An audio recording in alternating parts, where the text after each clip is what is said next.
కూటమి ప్రభుత్వం ఏర్పడినప్పటి నుంచి దాదాపు సంవత్సరం కాలం, దాదాపుగా 11 నెలలు గడుస్తుంది. అయితే ఎన్నికల్లో ఇచ్చినటువంటి ఏ వాగ్దానాన్ని అమలు చేయలేదు. కానీ ఎన్నికల్లో చేయనటువంటి కొన్ని హామీలను వాళ్ళకి స్కీముల పేరుతో స్కాములుగా మార్చుకుని వాటి ద్వారా ఈరోజు వాళ్ళ యొక్క పార్టీ కార్యనాయకులకి ఈరోజు దోచిపెట్టే కార్యక్రమాలు జరుగుతున్నాయి. ముఖ్యంగా బీసీల మహిళలకి కుట్టు మిషన్లకే పేరుతో ఈరోజు ఒక భారీ దోపిడీకి తెలుగుదేశం ప్రభుత్వం స్కెచ్ చేసింది. దాదాపుగా 154 కోట్ల రూపాయల దోపిడీకి ఈరోజు రంగం సిద్ధం చేసుకుని దానికి తగ్గట్టుగా ఈరోజు పావులు గడుపుతున్న పరిస్థితులు మనం గత కొంతకాలంగా మీడియాలో చూస్తూ ఉన్నాం. మీడియాలో ఎన్ని కథనాలు రాసినా ఈ ప్రభుత్వానికి చీమ కుట్టినట్లు కూడా ఉండదు. ఎందుకంటే వారు ఏదైతే చేయాలనుకుంటున్నారో దానిని చేసేదాకా నిద్రపోరు. ఈ విధంగా మహిళా దినోత్సవం నాడు, సాక్షాత్తు మహిళా దినోత్సవం రోజున మహిళలకి ఐటీ, ఏఐ టెక్నాలజీ పేరు చెప్పి కుట్టు మిషన్లని దాదాపుగా కుట్టు మిషన్ గ్రామీణ ప్రాంతాల్లో, పట్టణ ప్రాంతాల్లో అన్నింటిలో కూడా కుట్టు మిషన్లో శిక్షణ ఇచ్చి ఆ కుట్టు మిషన్ని పంపిణీ చేసేందుకు ఈ యొక్క కుట్టు మిషన్ల పంపిణీ కార్యక్రమానికి శ్రీకారం చుట్టడం జరిగింది. ఈ యొక్క కార్యక్రమం దాదాపుగా 220 కోట్ల రూపాయలతో 1,02,832 మంది లబ్ధిదారులను ఎంపిక చేసి వారికి వివిధ దశల వారీగా కుట్టు శిక్షణ కార్యక్రమాలని వాళ్ళే, ఆ సంస్థలే వాళ్ళకి ట్రైనింగ్ ఇచ్చి వాళ్ళకి కుట్టు మిషన్లు పంపిణీ చేసే విధంగా ఆ కార్యక్రమానికి శ్రీకారం చుట్టారు. అయితే మేము అడిగేది, ఏదైతే ఈ యొక్క కుట్టు మిషన్ ట్రైనింగ్ ఇన్స్టిట్యూషన్స్ ఉన్నాయో వాటిలో ముఖ్యంగా కేంద్ర సంస్థల ద్వారా గుర్తింపు పొందినటువంటి society for employment generation and enterprises development in Andhra Pradesh SEEDAP, అలాగే ఆంధ్రప్రదేశ్ పారిశ్రామిక సాంకేతిక కన్సల్టెన్సీ సంస్థ APITCO పాటు కేంద్ర సంస్థ దీన్ దయాళ్ ఉపాధ్యాయ గ్రామీణ్ కౌశల్ యోజన DDUGKY, ఈ సంస్థలో కేంద్ర ప్రభుత్వం ద్వారా ఈ యొక్క కుట్టు మిషన్ల శిక్షణలో ఇవి పేరు పొందినటువంటి సంస్థలు ఉన్నాయి. వీటిని ఈ శిక్షణా కేంద్రాలకు, వీళ్ళకి ప్రతి జిల్లా కేంద్రాల్లో కూడా శిక్షణా కేంద్రాలతో పాటు శిక్షణ భాగస్వాములు కూడా ఉండడం జరుగుతుంది. ఏదైనా ప్రభుత్వం ఒక కార్యక్రమం చేయాలనుకున్నప్పుడు ఏదైతే ఈ పేరున్నటువంటి ఈ శిక్షణా సంస్థల ద్వారా శిక్షణ ట్రైనింగ్ కార్యక్రమాలు చేపడితే అవి ముందుకెళ్తే పరిస్థితులు ఉన్నాయి. అయితే అవి కాకుండా అలాగే ఆంధ్రప్రదేశ్ బీసీ సహకార ఆర్థిక సంస్థ ద్వారా ఈ యొక్క భారీ స్కామ్ కి శ్రీకారం చుట్టడం జరిగింది. దీనికి ఏ విధంగా వీళ్ళు దోపిడీకి తెరలేపారంటే, దీనికి సంబంధించి ఫ్రీ బిడ్ లో మొత్తం 65 కంపెనీలు పాల్గొన్నాయి. ఈ 65 కంపెనీల్లో 56 సంస్థల్ని అసలుకి ఆ బిడ్ ఓపెన్ చేయకముందే తిరస్కరించేశారు. వాటిల్లో వివిధ కారణాలు చూపించారు. వాళ్ళకి క్వాలిఫై కానటువంటివని, కాగితాలు సక్రమంగా లేవని రకరకాల కారణాలు చూపించి 56 సంస్థలని బిడ్ ఓపెన్ కాకముందే తిరస్కరించడం జరిగింది. వాటిల్లో పాన్ ఇండియా కంపెనీగా గుర్తింపు పొందినటువంటి ICA సంస్థ కూడా ఇందులో ఉండడం విశేషం. పాన్ ఇండియా సంబంధించి ట్రైనింగ్ సెంటర్లో వీటిల్లో ఇది ప్రపంచ ప్రఖ్యాత, దేశవ్యాప్తంగా ప్రఖ్యాతి కాగినటువంటి సంస్థ. దానిని కూడా వీళ్ళు తిరస్కరించారు. దాంతోపాటు ఇక మిగిలిన 9 కంపెనీలు ఉన్నాయి. ఆ 9 కంపెనీల్లో టెండర్లు ఏదైతే బిడ్ ఓపెన్ చేసిన తర్వాత వాటిలో సంబంధించి 6 సంస్థలని తెరిచే ముందుగానే వాటిని కూడా తిరస్కరించారు. అయితే వీటన్నిటికి సంబంధించి ఏదైతే వాళ్ళు ఇచ్చిన నిబంధనలు ఏవైతే ఉన్నాయో ఆ నిబంధనలు అన్నిటిని తట్టుకొని నిలబడినటువంటి శ్రీ టెక్నాలజీ తక్కువ మొత్తానికి కోట్ చేసి ఇవన్నిటిలో కూడా 65 కంపెనీల్లో కూడా తక్కువ మొత్తానికి కోట్ చేసినటువంటి శ్రీ టెక్నాలజీకి సంబంధించి అది L1 గా నిలిచింది. అయితే ఇక్కడ నిబంధనల ప్రకారం ఏదైతే తక్కువ కోట్ చేశారో ఆ తక్కువ కోట్ చేసే సంస్థకి ఏదైతే ఈ యొక్క కుట్టు మిషన్లకు సంబంధించింది అదంతా కూడా వాళ్ళకి అప్పగించాల్సిన నిబంధనలు ఉన్నాయి. అయితే ఇక్కడ వాళ్ళని బెదిరించో భయపెట్టో వాళ్ళకి 5% ఇచ్చి వాళ్ళని పక్కకి తప్పించారు. తర్వాత L2, L3 ఉన్నటువంటి సంస్థలు ఏవైతే ఉన్నాయో ఆ సంస్థలు 2 సిండికేట్ గా మారి మిగతా 95% ఆ 2 సంస్థలకి అప్పగించారు. ఇక్కడ అసలు కథ ఇక్కడి నుంచి ప్రారంభమవుతుంది. ఏదైతే ఈ యొక్క కుట్టు మిషన్లకు సంబంధించి దాదాపుగా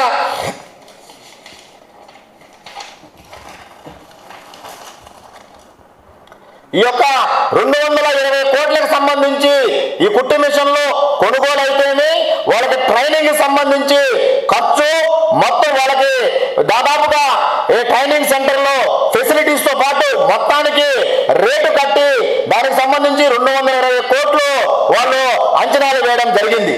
దానికి ఏ విధంగా అంటే శిక్షణ 50 రోజుల్లో శిక్షణ ఇచ్చే విధంగా దానికి సంబంధించి ముఖ్యంగా ఈబీసీ, ఈడబ్ల్యూఎస్, కాపు మహిళలకి ఈ టైలరింగ్ శిక్షణ కార్యక్రమాలని ప్రారంభించడం జరుగుతుంది. దాంట్లో 15 రోజులకు సంబంధించి 33%, అంటే 30 రోజులకి 33%, 50 రోజులకి 33%. ఏ విధంగా అంటే అది ఏదైతే ట్రైనింగ్ సంబంధించి ఈ సంస్థలు ఉందో ఆ సంస్థకి ట్రైనింగ్ ప్రారంభించిన 15 రోజులకి 33%, అలాగే 50 రోజులకి మరో 33%, అలాగే మిగిలిన 33% క్లోజింగ్ టయానికి మొత్తం ఆ విధంగా దీన్ని. ఎందుకంటే అసలు ప్రారంభం కాకముందు అడ్వాన్స్ గా కూడా 33% వాళ్ళకి ఇచ్చే విధంగా దీంట్లో నిబంధనల్ని సడలించి వారికి సంస్థలకు అనుకూలంగా వాటిని ఇవ్వడం జరిగింది. అయితే ఒక్కో లబ్ధిదారుడికి దాదాపుగా అంటే మొబిలైజేషన్ అడ్వాన్స్ కింద దాని సంస్థ ప్రారంభం కాకముందే ట్రైనింగ్ శిక్షణ కార్యక్రమాలు ప్రారంభం కాకముందే 25 కోట్ల రూపాయలు కాంట్రాక్టర్లకి దోచిపెట్టేదానికి ఈరోజు రంగం సిద్ధం చేసుకుని ఆ విధంగా పావులు కదుపుతున్న పరిస్థితి ఈరోజు ప్రభుత్వం చూస్తున్నాం. ఇది ఎక్కడా ఎప్పుడు చూడరా ఇట్లాంటి దోపిడీ కార్యక్రమాలు మనం ఏ రోజు కూడా చూడరా. ఈరోజు పత్రికల్లో కావచ్చు, వార్తా మన టీవీ ఛానల్స్ లో కావచ్చు, ఈరోజు కథనాలు ఏదో ఇబ్బడిగా వస్తున్నా కూడా ఏటిని లెక్క పెట్టకుండా వాళ్ళు ఏదైతే చేయాలనుకుంటున్నారో దాన్ని నిస్సిగ్గుగా ఈరోజు చేసే కార్యక్రమాలు ఈరోజు మనం చూస్తున్నాం. దాంతోపాటు దాదాపుగా ఈరోజు పేదలకు సంబంధించి 154 కోట్ల రూపాయలు ఈరోజు ప్రజాధనాన్ని ఈరోజు దుర్వినియోగానికి గురి కాబడుతున్న పరిస్థితి ఈరోజు చూస్తున్నాం. అయితే మేము ఈరోజు ఈ ప్రభుత్వాన్ని ఒకటి అడుగుతున్నాం. దానికి సంబంధించి ఏదైతే ఒక్కొక్క కుట్టు మిషన్కి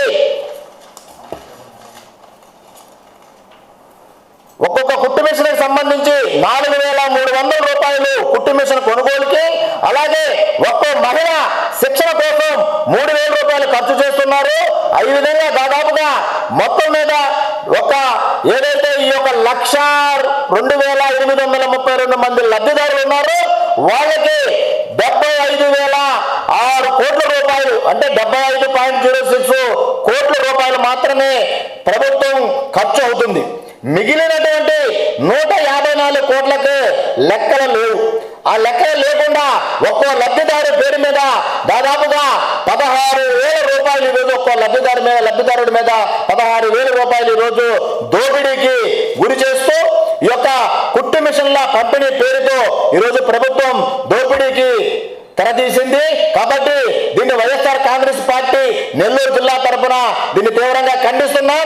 దీనిపైన బీసీ జిల్లాలోని బీసీ నాయకులు, బీసీ మహిళలు అందరూ కూడా కలిసి ఐక్యంగా ఈ యొక్క దోపిడీ మీద పోరాటం చేస్తామని చెప్పి సందర్భంగా తెలియజేస్తున్నాం. 1,00,000 మంది బీసీ మహిళలకి, 1,00,000 చిల్లర మంది బీసీ మహిళలకి కుట్టు మిషన్లు పంపిణీ, వాళ్ళకి శిక్షణ ఇచ్చి కుట్టు మిషన్లు దానికి సంబంధించిన సామాగ్రి ఇచ్చే ఇదనమాట. చంద్రబాబు గారు ఇంతకుముందు ఏం చెప్పారు? ప్రతి ఇంట్లో ఒక ఏఐ టెక్నాలజీ నేర్చుకున్న పిల్లవాడిని కానీ ఒక స్త్రీని కానీ తయారు చేస్తాను, అలాగే ఒక సాఫ్ట్వేర్ ఇంజనీర్ని తయారు చేస్తాను అని చెప్పారు. కానీ ఇదేంటి, ఇది చూస్తే కుట్టు మిషన్ల ట్రైనింగ్. అది అయినా సక్రమంగా చేస్తున్నారా అంటే లేదు. ఈరోజు 175 నియోజకవర్గాల్లో ఎక్కడ కుట్టు సెంటర్లు ఉన్నాయో ఎవరికి తెలీదు. ఆ కుట్టు సెంటర్లు కూడా కొన్నిట్లో ప్రభుత్వ కార్యాలయాల్లో పెడుతున్నారు, అంటే కాంట్రాక్టర్ ఖర్చు లేకుండా. ఆ పెనమలూరులో అయితే, ఆ పెనమలూరు కాన్స్టిట్యున్సీలో ఏకంగా టీడీపీ ఎమ్మెల్యే ఆఫీసులోనే కుట్టు శిక్షణ తరగతులు అక్కడే పెడుతున్నారు. ఇది 45 రోజుల ప్రోగ్రాం. ఈ 45 రోజుల్లో 360 గంటలు శిక్షణ ఇవ్వాలి ప్రతి ఒక్కరికి. కానీ వీళ్ళు ఇస్తుండేది 360 గంటలు ఎట్లా అంటే, పొద్దున 4 గంటలు, సాయంత్రం 4 గంటలు శిక్షణ ఇవ్వాలి. వీళ్ళు ఇచ్చేది పొద్దున ఒక బ్యాచ్కి 3 గంటలు, సాయంత్రం ఇంకొక బ్యాచ్కి 3 గంటలు. అంటే అక్కడే సగం ఖర్చు కటింగ్ అయిపోతూ ఉంది. వాళ్ళు చెప్పిన లెక్క ప్రకారం ప్రతి ఒక్కరికి, ప్రతి మహిళకి 3000 ఖర్చు అవుద్దన్నారు శిక్షణకి. అలాగే కుట్టు మిషను సామాన్లు ఇచ్చేదానికి 4300, అంతా కలిసి 7500. అన్నీ కలిస్తే 1,02,000 మందికి ఖర్చు అయ్యేది 72 కోట్లు, 72 కోట్ల చిల్లర. ఇంకా పైన ఇంకేదైనా వాళ్ళకి కావాల్సిన స్నాక్స్ లేదు అది ఇది వేసుకున్నా కూడా ఒక 5 కోట్లు 10 కోట్లు అవుద్ది. దీనంతా మొత్తం మీద 150 కోట్ల పైన స్కామ్ చేసేదానికి ప్లాన్ చేసుకున్నారు. ఆ ప్లానింగ్ ప్రకారం ఈరోజు జరుగుతూ ఉంది. ఎన్నో మనం చూస్తూ ఉన్నాం. ఈరోజు రాజధాని కట్టడంలో కూడా ఎంత స్కామ్ జరుగుతూ ఉందో చూస్తూ ఉన్నాం. ప్రతి స్కీము ఒక స్కామే. ఎన్నో అబద్ధపు హామీలు ఇచ్చారు ఎలక్షన్కు ముందు. ఆ అబద్ధపు హామీల్లో ఒక్క హామీ కూడా ఈ రోజుకి నెరవేర్చిన పాపాన పోల. అలాగే దీనిలో జరిగింది మెయిన్గా ఏంటంటే, అదే సోదరుడు చెప్పాడు, 65 కంపెనీలు ప్రీబిడ్కి వచ్చాయి. 65 కంపెనీలు ప్రీబిడ్కి వస్తే 56 కంపెనీలను ముందే తోసేశారు పక్కకి.